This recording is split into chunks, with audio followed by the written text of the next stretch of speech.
Bonjour à tous, c'est une joie de se retrouver ce matin. Là où vous êtes, je vous invite à vous lever, qu'on puisse louer le Seigneur ensemble.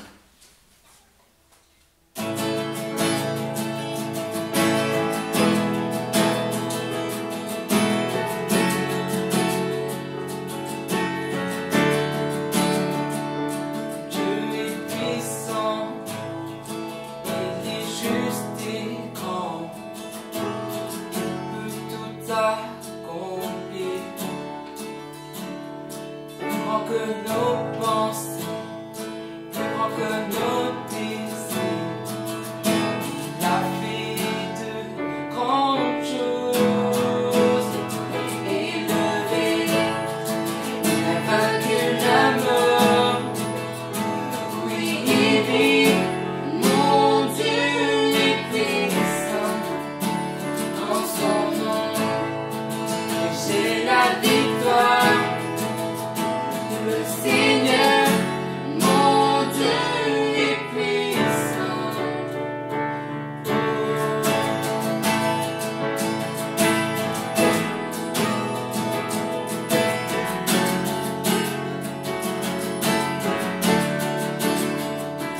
Il vit en nous, il est parmi nous. Il ouvre la voie.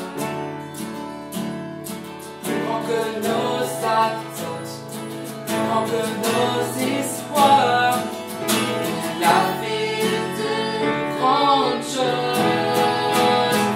Élevé, il a vaincu la mort. Oui, il vit, mon Dieu est puissant. En son nom, j'ai la victoire.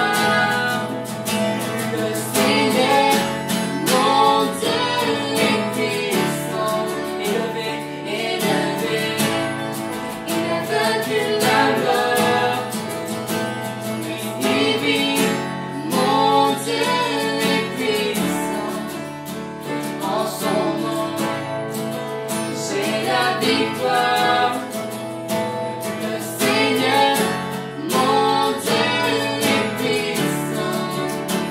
Le Seigneur, mon Dieu est puissant. Dieu est ici, Dieu est ici.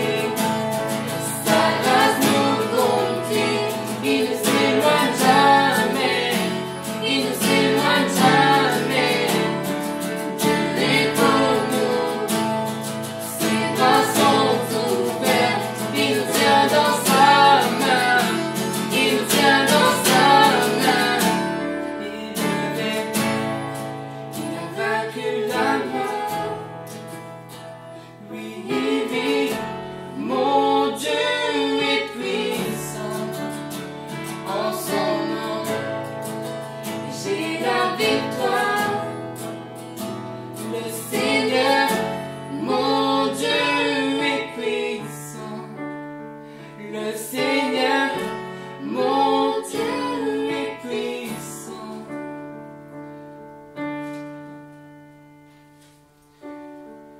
Seigneur, merci parce que tu es puissant, que tu es avec nous.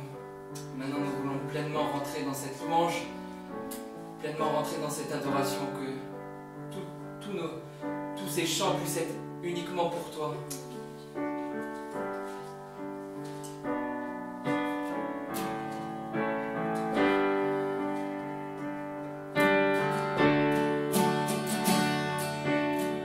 Qui brise le pouvoir du mal de la mort, qui aime d'un amour si puissant, si fort. C'est le roi de gloire, il est le roi des rois. Qui secoue la terre par un saint tonnerre, qui nous émerveille par tant de mystères. C'est le roi de gloire, il est le roi des rois. Les grâces incomparables,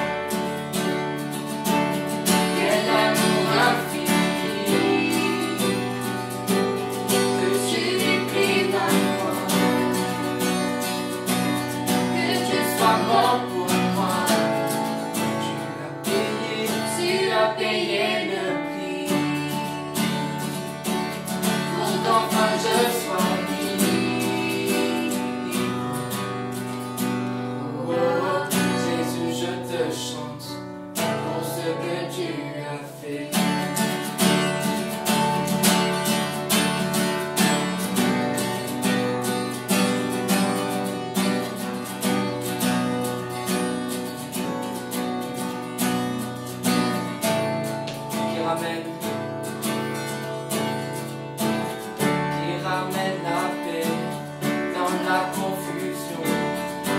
des orphelins, en fils et en filles. C'est le roi de l'eau, il est le roi des rois.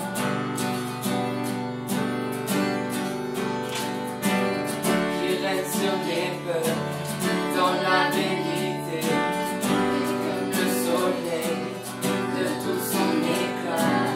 C'est le roi de l'eau, il est le roi des rois. Quelle grâce incomparable, quel amour infini, que tu aies pris ma croix, que tu sois mort pour moi. Tu as payé le prix pour qu'enfin je sois libre. Oh, Jésus, je te chante pour ce que tu as fait. Digne l'agneau immolé, digne le roi vainqueur sur la mort, digne l'agneau immolé, digne le roi vainqueur sur la mort, digne l'agneau immolé, digne le roi vainqueur sur la mort, digne l'agneau immolé, digne le roi. Quelle grâce incomparable, quel amour infini, que tu aies pris ma croix, que tu sois mort pour moi. Tu as payé le prix pour qu'enfin je sois libre. Oh, Jésus, je te chante pour ce que tu as fait.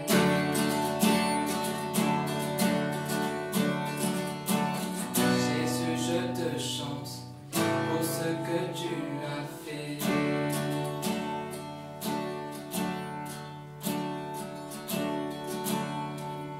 Seigneur, qu'on puisse encore se laisser conduire par ces chants et qu'on puisse, malgré peut-être des fois nos voix pas superbes, simplement que tu puisses regarder à nos cœurs. On a soif de toi, Seigneur.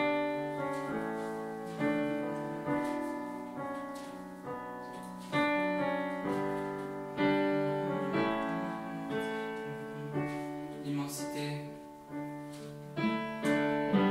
l'immensité de ta grandeur nous montre que je ne suis rien.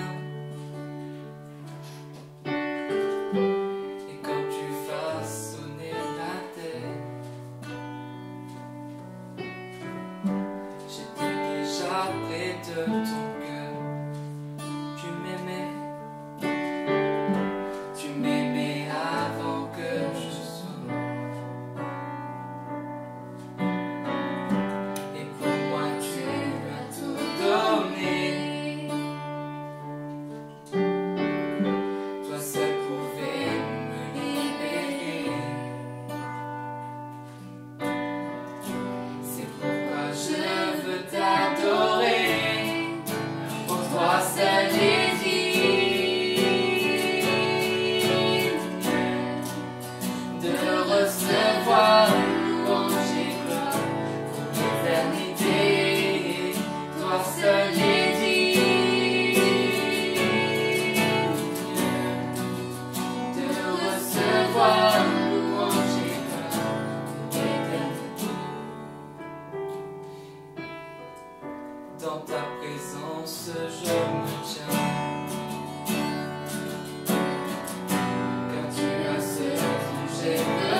Simplement de venir devant toi sans mettre un masque, juste en te livrant mon cœur et en te disant ben Seigneur, tu vois toute ma vie, je te la donne Seigneur, et je veux avoir mes regards pleinement fixés sur toi, même sur les choses simples, même sur cette louange Seigneur. Je veux te faire confiance, je veux te faire confiance et je te donne tout Seigneur. Qu'on puisse maintenant juste rechanter ce couplet qui dit ta victoire, mon espoir, ton chemin, qu'on puisse proclamer ensemble la victoire de Jésus et notre confiance en lui.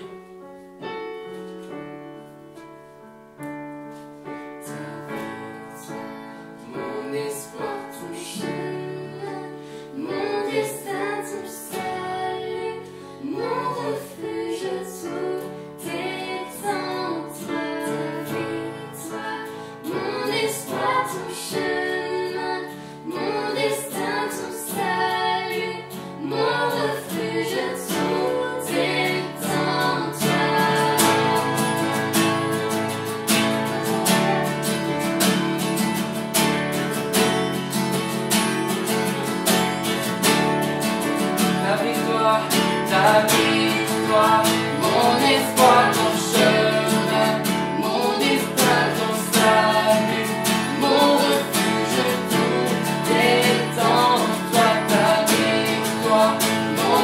voir ton chemin, mon destin, ton salut, mon refuge, tout est en toi.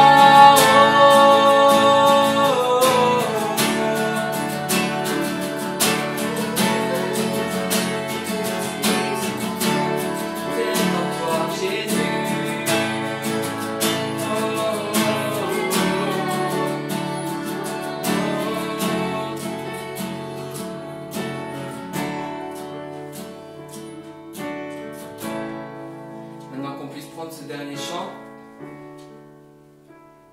qui dit à jamais tu es glorifié, alléluia, qu'on puisse proclamer ce chant, proclamer sa victoire en tout temps.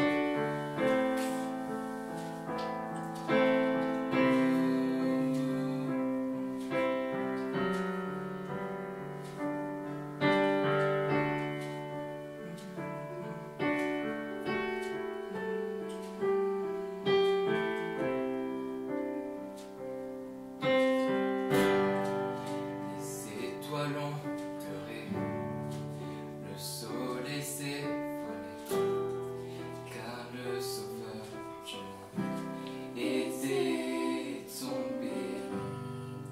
Son corps sur une croix, son sang versé pour nous, sur ses épaules le poids de nos péchés.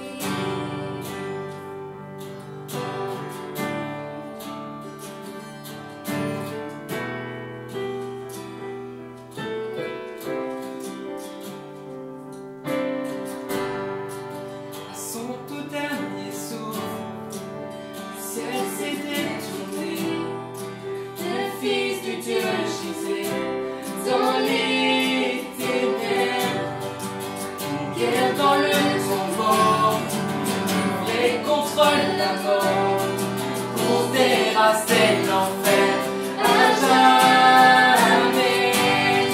Alors la terre trembla, la pierre fut roulée, l'amour parfait être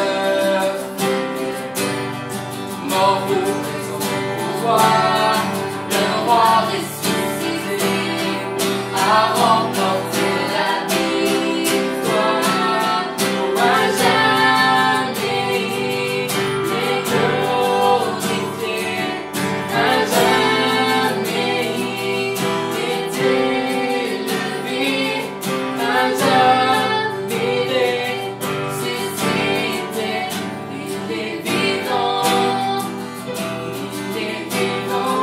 à jamais.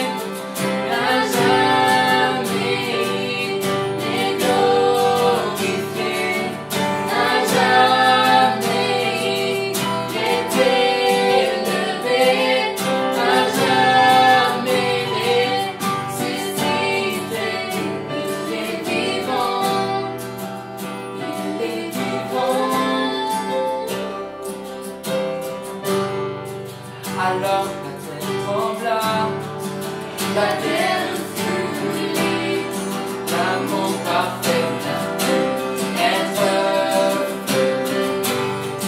mort pour son pouvoir, le roi ressuscité a remporté la victoire, à jamais les glorifié, à jamais.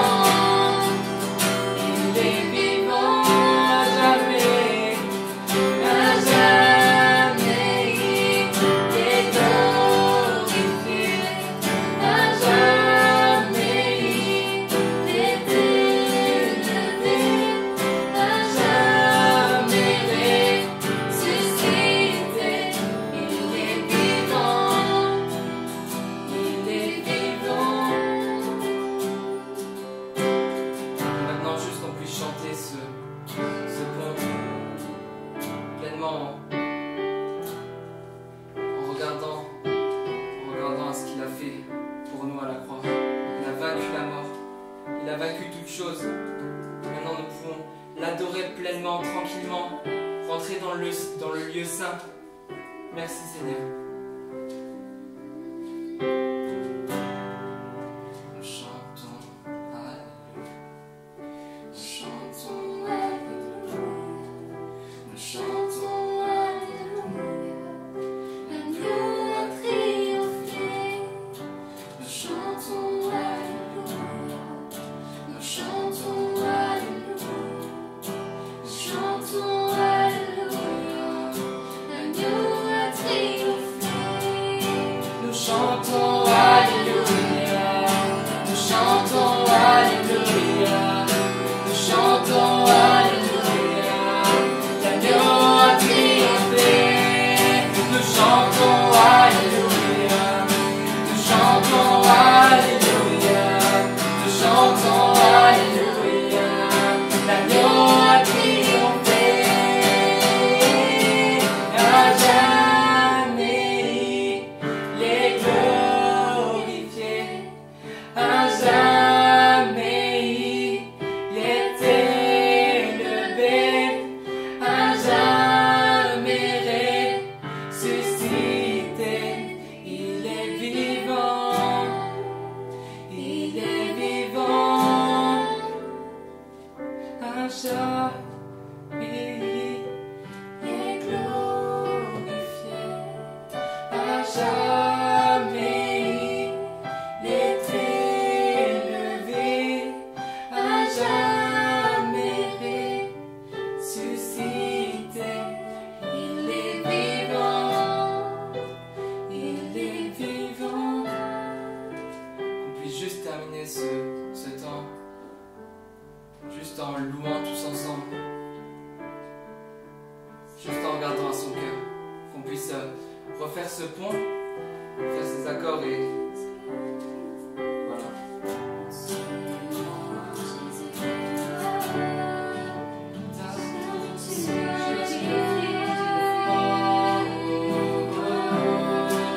Nous chantons Alléluia.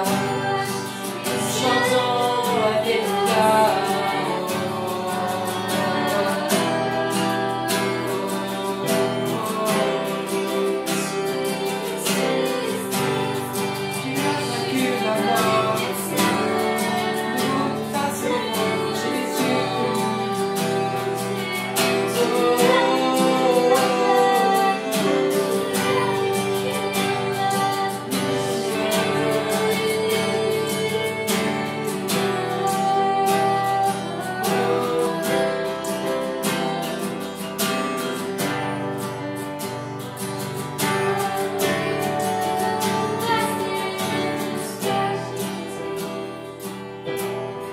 Nous chantons Alléluia.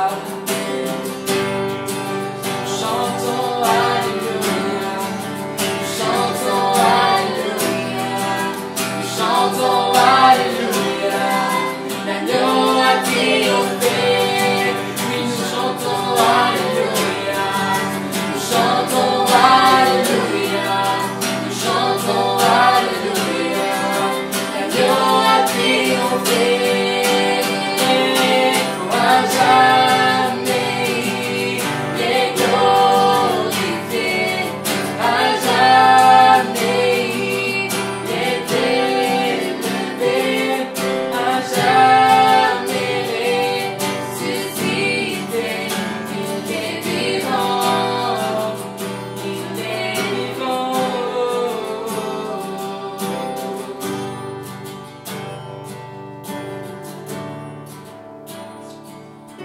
C'est toujours une joie de pouvoir passer des moments comme ça avec toi, Seigneur.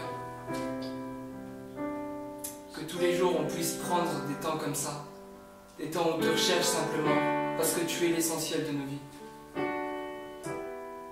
Merci, Seigneur, pour ta présence et je te prie encore de conduire maintenant ces instants. Je conduis la prédication qui va avoir lieu. On te remet tout ça entre tes mains comme d'habitude et Amen. Bonjour à tous, c'est toujours une joie de se retrouver par ce moyen. J'aimerais tous vous saluer et remercier tous ceux qui nous rejoignent et qui nous encouragent par ce moyen. Ce matin, le sujet que j'ai sur le cœur est un peu un sujet de société. J'ai noté l'autophobie ou la peur de la solitude, le nouveau mal du siècle. Pour ceux qui me connaissent, ils pourraient se dire, je crois que lui, il n'est pas seul. Effectivement, j'ai une épouse formidable, 3 enfants, une belle-fille, une future belle-fille, 9 frères et sœurs, beaucoup de cousins, cousines, neveux, nièces, oncles, tantes, beaucoup d'amis, beaucoup de frères et sœurs en Christ. Et je dirais du monde autour de moi, il y en a énormément que j'affectionne. Mais je dirais que cela n'empêche pas des moments de solitude. Je commencerai ce matin à dissocier 2 choses. Être seul et se sentir seul. Je pense que c'est la première chose qu'il faut bien comprendre. Se sentir seul fait déjà référence à un ressenti. C'est ce sentiment qui nous conduit à l'isolement, voire parfois même à une dépression légère, voire même sévère. Et comme je le dis souvent, ce ressenti n'est pas forcément juste. Je fais souvent ce jeu de mots en parlant du ressentiment, en disant que le ressenti ment. Ce n'est pas parce que nous avons ce ressenti que forcément nous avons raison. Bien souvent, autour de nous, il y a beaucoup de personnes, ou associations même, qui sont dévouées à nous aider à traverser les moments de solitude. Et je crois que c'est important, comme dit l'expression, de ne pas mettre tout le monde dans le même panier. Je dis souvent en plaisantant, il y a aussi des jambons et pas que des salamis. Simplement parce que se sentir seul est une émotion qui se traduit par l'isolement. Un isolement souvent volontaire. Le danger est que cela nous éloigne des relations sociales. Plusieurs événements peuvent alimenter ce sentiment. C'est vrai, j'essaie de comprendre, lorsqu'il y a une déception, une tromperie, ou malheureusement lorsque dans un couple il y a adultère, divorce, le décès d'un parent, d'un proche ou même de l'âme sœur. Malgré tout cela, même très entourés, nous pouvons nous sentir seuls. Je suis souvent confronté à accompagner des personnes après un deuil et je me rends compte d'une chose, qui moi-même ai perdu mes 2 parents, c'est que suite à un deuil particulièrement, il y a vraiment ce sentiment de solitude. Il y a un vide qui s'installe. Certains vont même sentir le néant, se sentent un peu seuls sur terre. Il est vrai que on peut se sentir extrêmement seul et incompris suite à un décès d'un proche. Mais j'aimerais dire ce matin qu'il y a une clé pour s'en sortir. Nous avons besoin, parfois c'est vrai, d'un accompagnement par certains proches, même pastoral ou psychologique également. C'est important de ne pas se complaire quelque part dans cet état de fait.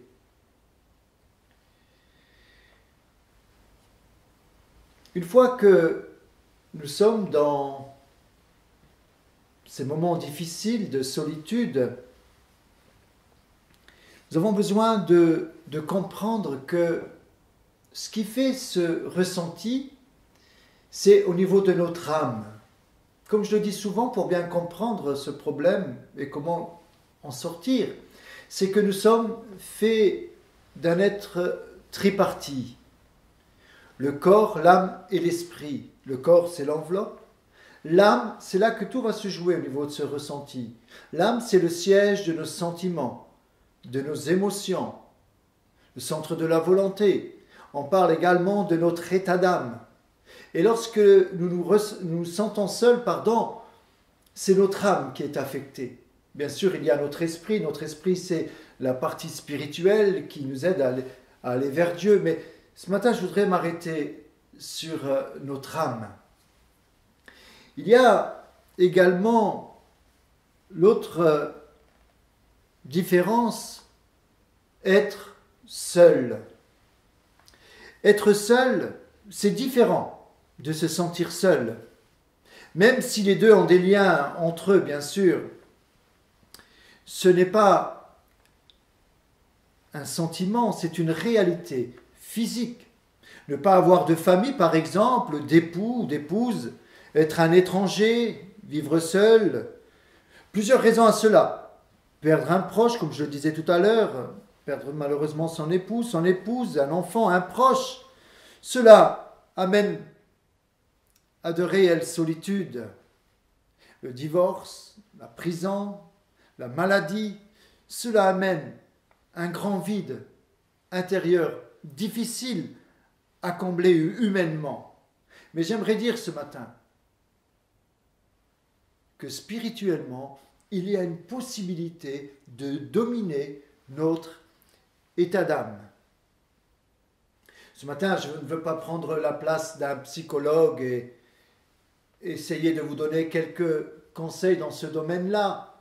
Je dirais, je ne suis pas du tout formé pour cela, mais je voudrais, avec la grâce de Dieu, vous exhorter par des passages bibliques. Ce qui m'a amené à ce message, c'est une réflexion par rapport à cette crise que passe notre société, mais également suite à plusieurs entretiens pastoraux. Je me suis rendu compte qu'il y a vraiment un besoin dans ce domaine à combler. Dieu va dire dans la Bible, au travers du livre de la Genèse, dans Genèse 2, verset 18, l'Éternel Dieu dit « Il n'est pas bon que l'homme soit seul. Je lui ferai une aide semblable à lui. L'être humain n'est pas fait pour vivre seul. » Ce matin, je voudrais donner vraiment un regard biblique sur cette réalité au travers de certains exemples que nous pouvons retrouver dans la Bible. Comme je l'ai noté dans mon titre, la solitude, réalité à combattre. La Bible nous commande, dans un commandement, de nous aimer soi-même et d'aimer notre prochain également. Tu aimeras ton prochain comme toi-même. Tu aimeras ton Dieu. Et rien que dans l'application de ce commandement, déjà là, lorsque nous ressentons l'affection de notre prochain, de notre entourage, je dirais ce sentiment de solitude part. Pourquoi ? Parce qu'au fond de nous, il y a ce besoin d'aimer, mais surtout d'être aimé.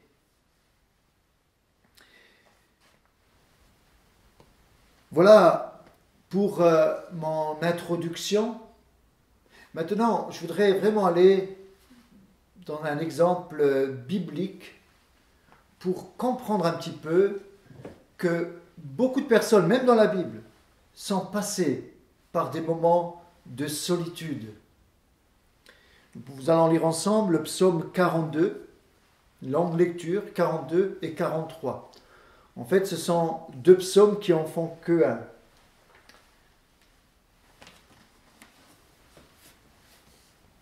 Espérance en Dieu, voilà le titre, au chef des chantres par les fils de Corée. Comme une biche soupire après les courants d'eau, ainsi mon âme soupire après toi, ô Dieu. Mon âme a soif de toi, Dieu vivant. Quand irai-je et paraîtrai-je devant la face de Dieu? Mes larmes sont ma nourriture jour et nuit, pendant qu'on me dit sans cesse « Où est ton Dieu ?»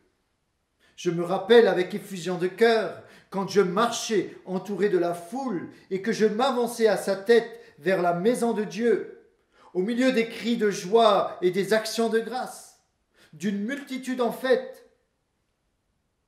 Pourquoi t'as battu mon âme et gémis-tu au-dedans de moi? Espère en Dieu, car je le louerai encore. Il est mon salut et mon Dieu. Mon âme est abattue au-dedans de moi. Aussi, c'est à toi que je pense depuis le pays du Jourdain, depuis l'Hermon, depuis la montagne de Mitséar. Un flot appelle un autre flot, au bruit de tes ondées.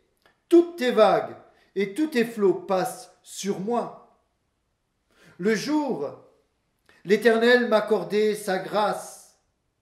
La nuit, je chantais ses louanges. J'adressais une prière au Dieu de ma vie. Je dis à Dieu, mon rocher, pourquoi m'oublies-tu?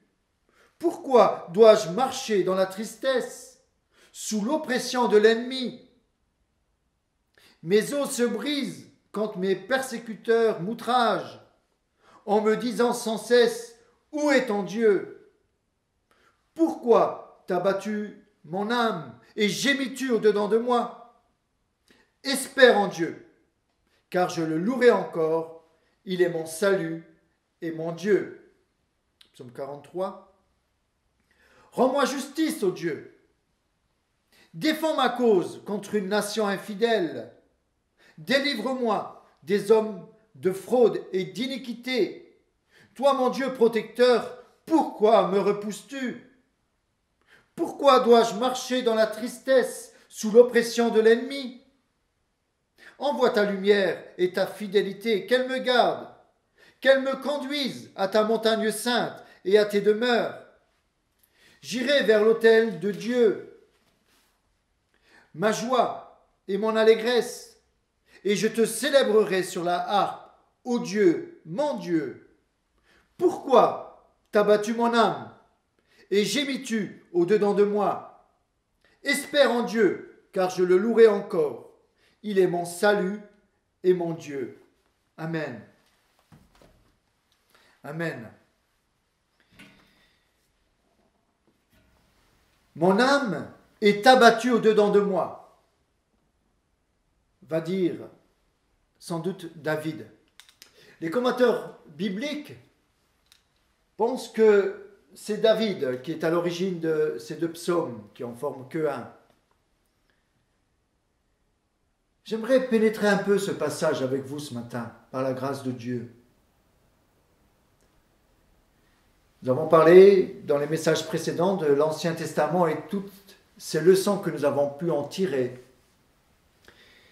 Déjà, ceux qui vont écrire ce psaume, c'est les fils de Corée. C'est important déjà là de comprendre le contexte de ceux qui vont retranscrire ce psaume.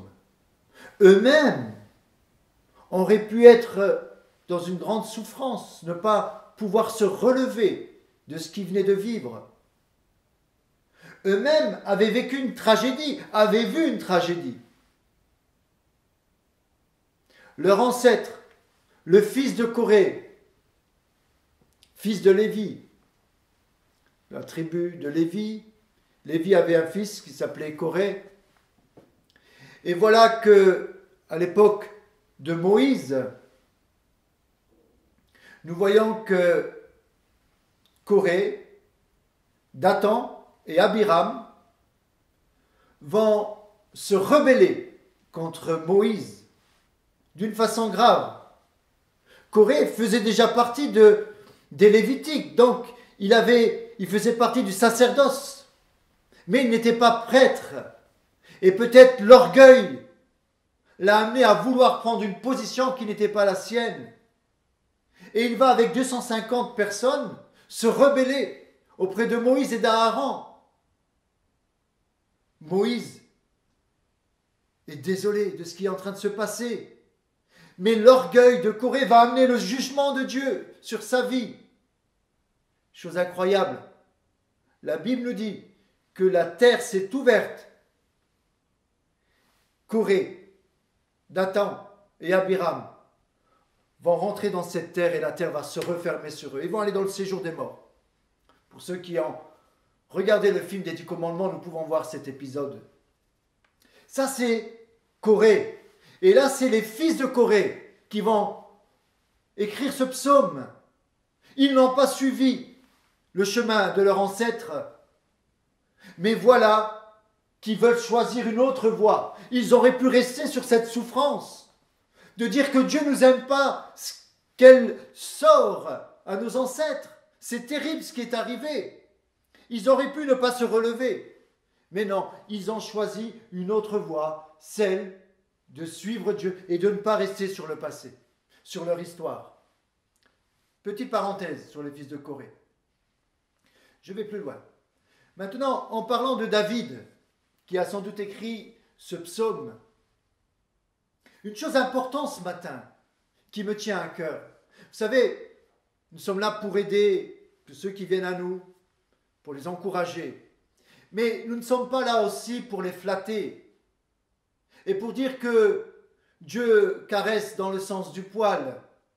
Il y a des réalités qu'il faut affronter.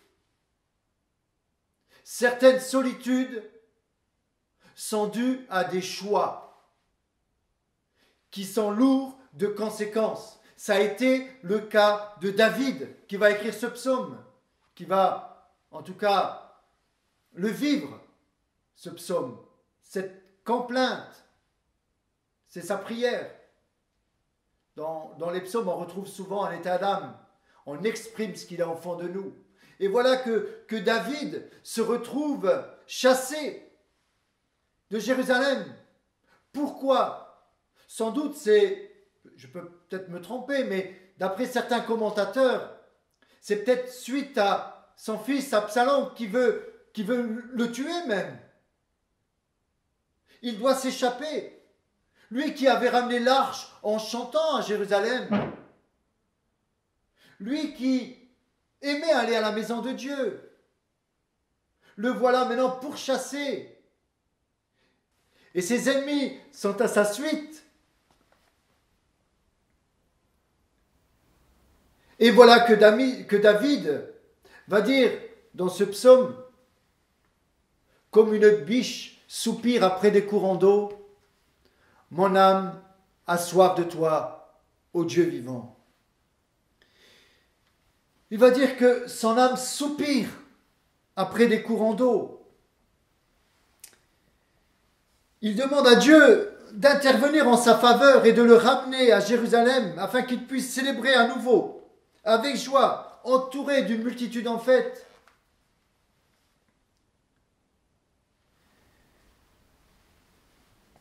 Il demande à Dieu d'intervenir en sa faveur. Pourquoi David se retrouve dans cet état d'âme? Et il va parler à son âme en disant, pourquoi mon âme t'a battu et gémis-tu au-dedans de moi? En fait, David a compris qu'il y a une âme en lui, ce centre des sentiments émotionnels, qui doit contrôler, qui doit dominer par son esprit. Il va dire non. Pourquoi? Arrête de rester dans cette souffrance. Regarde à Dieu. Regarde au bon moment que tu as passé avec Dieu. Regarde au moment où Dieu est intervenu dans ta vie. Peut-être ce matin, vous pouvez vous dire, mais moi, je suis étranger à tout ça, je ne connais pas Dieu. Mais je suis dans la solitude, dans la souffrance. Comment Dieu peut venir dans ma vie? Je le disais tout à l'heure, il peut avoir des conséquences à notre solitude. Mais j'aimerais dire avant tout que Dieu nous aime. Nous sommes aimés profondément de Dieu. Et qu'importe notre passé, lorsque nous venons sincèrement et avec repentance, reconnaissant que nous nous sommes trompés, Dieu nous pardonne. Dieu nous aide. Dieu nous aide même à payer nos dettes. Dieu nous aide même aujourd'hui à faire face à des conséquences de nos actes. Et c'est là que je voudrais en venir ce matin. Il y a certaines situations où Dieu va nous aider et ses promesses sont certaines pour nos vies, comme il l'a fait pour David. Mais ce qui est important de comprendre, c'est qu'il y a une conséquence à nos mauvaises décisions. David a payé un lourd tribut. Pourquoi aujourd'hui il se retrouve dans cet état? Parce qu'il a appelé le mal sur lui. David a commis adultère. Il va prendre la femme d'Uri de Hétien, un de ses généraux. Il va la prendre, il va la convoiter, il va commettre adultère. Donc voilà le démarrage déjà de certaines souffrances qui vont venir dans sa vie. Il désobéit à Dieu, il ne respecte pas la voix de Dieu, l'alliance qu'il a contractée, et cela va l'amener à d'autres conséquences. Je le dis souvent, partant d'un problème que nous avons dans notre vie, nous sommes en direction d'un deuxième problème, d'un troisième problème, d'un quatrième problème. Tous ces problèmes-là sont liés au premier problème. Lorsque nous désobéissons aux mœurs, au commandement de Dieu, à sa parole, à ce moment-là, il y a des conséquences qui vont le suivre. Combien même de suicides à cause d'un adultère, d'une convoitise. Mais David ne va pas s'arrêter là. Il va convoiter Bathsheba. Et ensuite, il va faire appeler son mari pour qu'il couche avec elle. Donc il avait déjà prévu de faire croire que l'enfant venait de son mari. Mais son mari n'a pas voulu coucher avec sa femme. Il s'est dit non, moi, mes soldats sont sur le front, je ne vais pas dormir, je veux rester avec eux. Le plan de David n'a pas fonctionné. Un aveuglement a commencé à venir sur sa vie. Ensuite, David, aveuglé par le péché, il va faire une lettre qu'il va donner au chef de l'armée en disant à Joab, je crois, de mettre Uri au front, un endroit même dangereux pour qu'il se fasse tuer. Et c'est ce qui va arriver. David pense que personne ne l'a vu, comme je le disais la semaine précédente, avec Akan qui va cacher son péché dans la tente. Mais Dieu l'a vu. David se retrouve dans une situation maintenant. Il pense que tout est réglé. Vous savez, des fois, on vit comme si rien n'était. Mais il y a un fil invisible qui nous poursuit. Et au bout de ce fil, il y a bien souvent des casseroles. Et tôt ou tard, elles vont faire du bruit, ces casseroles. Comprenez ce que je veux dire ce matin. David pensait que c'était réglé. Ça y est, maintenant il a une super belle femme. Sans doute plus belle que les autres. Il va commencer à dire, à l'appeler, Bathsheba, viens maintenant, tu seras ma femme. Ok, il s'est permis quelque chose qu'il ne devait pas, qui va être lourd de conséquences. Et voilà que Dieu envoie le prophète Nathan. Il vient auprès de David. J'ai l'impression que je m'écarte un peu du sujet, mais ce n'est pas grave. Il y aura une suite. Je voudrais me laisser conduire ce matin.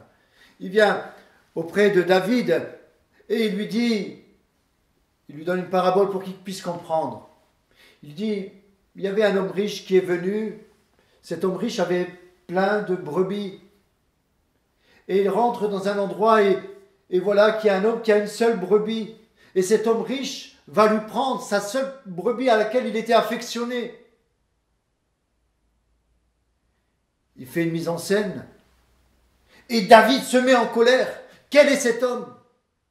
Il doit payer pour ce qu'il a fait. Mais grave. Nathan lui dit, c'est toi, David. Tu es cet homme. David comprend qu'il a péché. Et voilà que maintenant, David va perdre cet enfant de Bathsheba. Il va se prosterner. Il va demander grâce à Dieu. Mais Dieu va lui dire, au travers de Nathan, voilà, il y a 3 fléaux qui vont arriver choisis. Je ne peux pas rentrer trop dans les détails, ce n'est pas le but de ce matin. Mais ce que je veux dire par là, lorsque nous commençons à nous engager dans une voie qui n'est pas bonne, il y a tout un tas de conséquences qui vont suivre. Mais la bonne nouvelle de ce matin, c'est que pour ceux qui sont sur cette mauvaise voie, ils peuvent s'arrêter, se repentir et ne pas aggraver la situation. J'aimerais dire que c'est sérieux, c'est important. Parce que cette souffrance intérieure du mal-être, parce que lorsque nous ne sommes pas dans les choses justes, il y a une certaine souffrance qui vient s'installer et ce sentiment de solitude, d'incompréhension. Pourquoi? C'est simplement parce que notre âme a aussi des mauvais penchants. Elle veut posséder ce qui ne lui appartient pas. C'est important de comprendre que notre âme peut nous piéger si nous la dominons pas.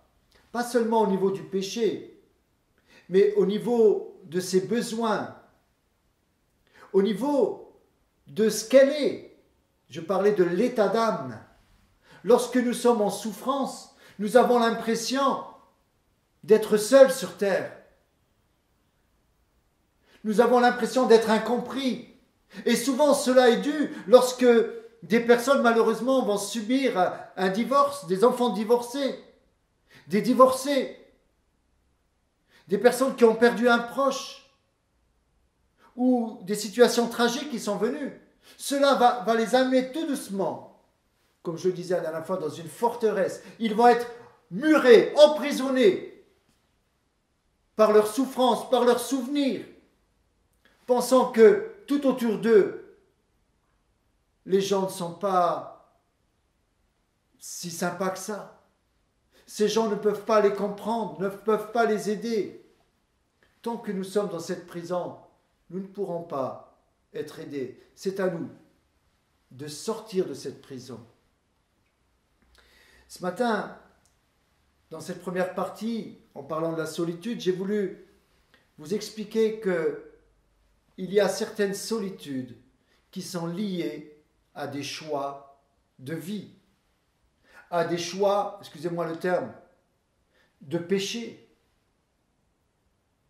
Il y a d'autres solitudes où là, c'est différent. Je le disais, il y a réellement ce sentiment de se sentir seul, et là, ça peut se travailler lorsque nous apprenons à dominer notre âme, comme David. David, il va dire, mais à son âme, arrête maintenant, ça suffit, loue Dieu, ne reste pas dans cet état. Et je me rends compte que souvent, il y a des personnes, particulièrement dans le deuil, lorsqu'ils ont perdu un être proche, ils ont du mal à dominer leur âme.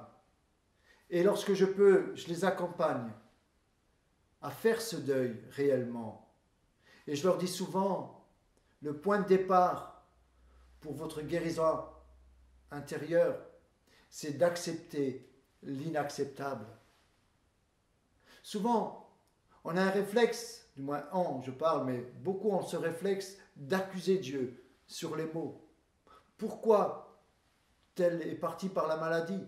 Pourquoi tel est dans cet état? Pourquoi et pourquoi? Mais si Dieu existait, j'aimerais dire que Dieu est amour. Mais il existe aussi un autre Dieu. La Bible dit que le diable est venu pour détruire, égorger. diviser. Le diable existe également. Et nous voulons le combattre aujourd'hui par les Écritures. La Bible nous parle que l'ennemi rôde autour de nous comme un lion rugissant. Par la tentation, bien souvent, que l'ennemi nous tend des pièges, nous rentrons dans cette tentation. Et cela va nous amener forcément à des conséquences. C'est important de comprendre que ce sentiment de solitude peut se combattre par la présence de Dieu. Être seul, c'est vrai. Il y a certaines personnes qui se retrouvent seules, mais vraiment personne autour d'eux. La situation est difficile. Mais j'aimerais dire que, ça m'est arrivé de parler à des étrangers qui viennent d'autres pays et qui malheureusement se retrouvent sans amis, sans famille, et je comprends que c'est très difficile pour eux. Je pense aussi à d'autres personnes qui, suite à des drames, se retrouvent seuls, des orphelins, des veuves, des veufs. Souvent, il y a des réalités de solitude, mais j'aimerais dire que Dieu, nous dit la Bible, est celui qui veut entrer dans notre vie. Dieu est celui qui veut s'installer en nous, qui veut prendre cette solitude et la mettre de côté et la remplacer par sa présence. La présence de Dieu, voilà la solution à la solitude. Je ne parle pas de la présence de la religion dans ta vie. Je parle d'une réelle relation avec Dieu. Les choses sont différentes. Je parlais encore dans un entretien et je disais à une personne, il faut différencier la religion et la relation avec Dieu. Dieu se laisse trouver lorsque nous avons un cœur sincère, un cœur honnête. Ce n'est pas une question de lieu, c'est une question de cœur. Là où tu es, je t'invite à faire cette prière. Oh Dieu, je ne te connais pas encore, mais montre-moi que tu existes.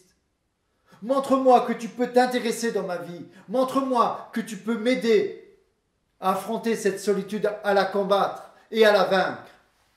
Donne-moi un signe. Et je vous prie de me croire, ça a été mon cas il y a plus de 32 ans, que lorsque nous crions sincèrement à Dieu, Dieu nous répond toujours. Dieu répond. Je vous invite à prendre la Bible et à lui demander qui vous parle au travers de sa parole, et il va le faire. Je vous invite également à vous mettre en contact avec de vrais enfants de Dieu, avec de vrais disciples plutôt, des serviteurs de Dieu, qui vont pouvoir vous amener à faire cette expérience personnelle avec Dieu. Je dis cela ce matin parce que c'est très important pour pouvoir dominer cette solitude, ce piège qui bien souvent peut amener dans de grandes souffrances. Dieu ne veut pas que nous soyons seuls. Il n'est pas bon. Dieu dit, il n'est pas bon que l'homme soit seul. Peut-être tu te renfermes. Je ne dis pas qu'il n'y a pas des moments importants où nous devons être seuls. Moi-même, lorsque je passe par de grandes épreuves, des fois on ne veut même pas entendre parler les autres. Même son épouse, ses enfants. Bien souvent, je pars et nous avons un petit étang autour de chez nous là et je vais me promener. Je médite dans la nature et j'ai envie qu'on me laisse tranquille, qu'on ne me parle pas. Peut-être ça vous arrive.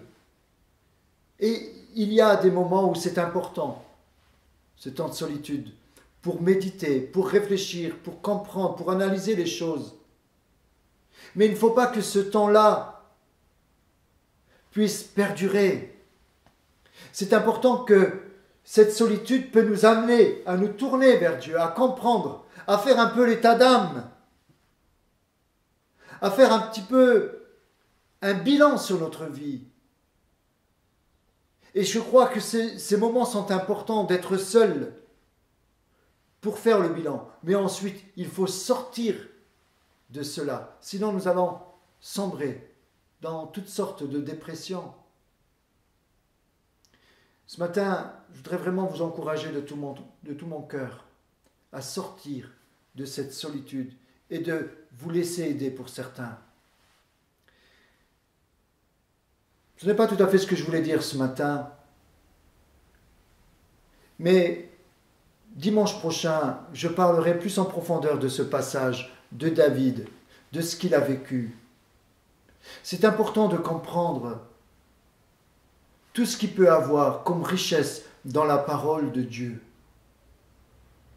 J'aimerais, pour terminer, vous dire que lorsque nous nous sentons seuls, lisons la parole de Dieu.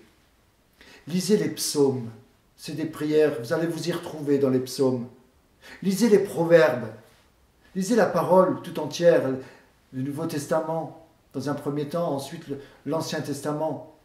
Et vous allez voir que beaucoup de personnes sont passées par la solitude. Je citerai simplement le prophète Élie. À un moment, il veut même demander la mort. Il part en dépression à un grand prophète de Dieu. Et Dieu lui dit, mais qu'est-ce qui se passe? Et Élie va lui dire, mais je suis resté moi seul.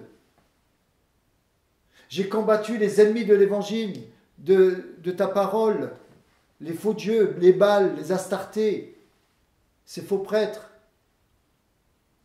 Et Dieu va lui dire, il y a 7000 hommes qui n'ont pas fléchi le genou devant Baal. Élie pensait qu'il était le seul. Bien souvent, nous avons le sentiment, par rapport à ce que nous faisons, que nous sommes seuls. Et Dieu nous dit, mais tu n'es pas seul. Il y en a d'autres autour de toi. Ouvre les yeux. Mais ils sont où? Ils sont peut-être là où tu ne regardes pas. Dieu a repris son prophète en lui disant, non, il y en a 7000. Pas un, 7000. Alors qu'il dit, mais je suis resté moi seul. Non, c'est faux. Il y a autour de nous plein de richesses.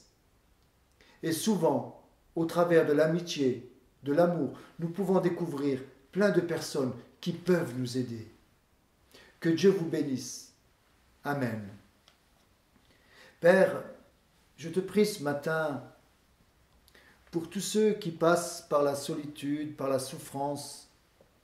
Solitude occasionnée peut-être par une déception, une tromperie, un deuil, que sais-je.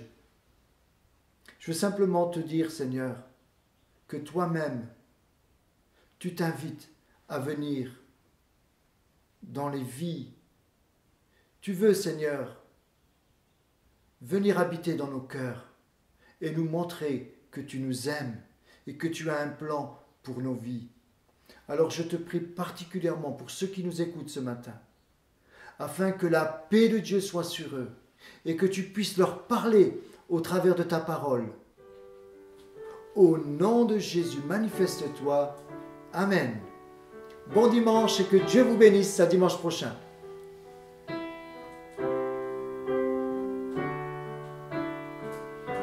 Si je me tais, oh, j'apprendrai à écouter la voix du bon berger quand je l'entends. Oh, je comprends qu'il a payé pour ma liberté. Quand je t'ouvre mon cœur, je te vois, Seigneur. Quand je t'ouvre mon cœur, je t'entends me parler. Et ta loi dans nos cœurs, toujours demeure. Et ta vie à chaque heure coule comme un torrent. Si je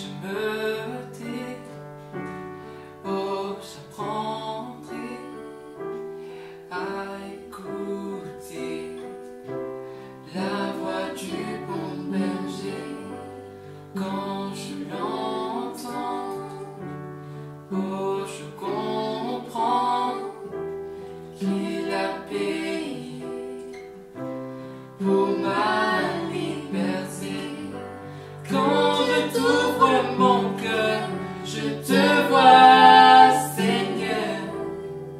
Quand je t'ouvre mon cœur, je t'entends me parler. Et ta loi dans nos cœurs toujours demeure. Et ta vie à chaque heure coule comme un torrent. Quand je t'ouvre mon cœur, je te vois, Seigneur.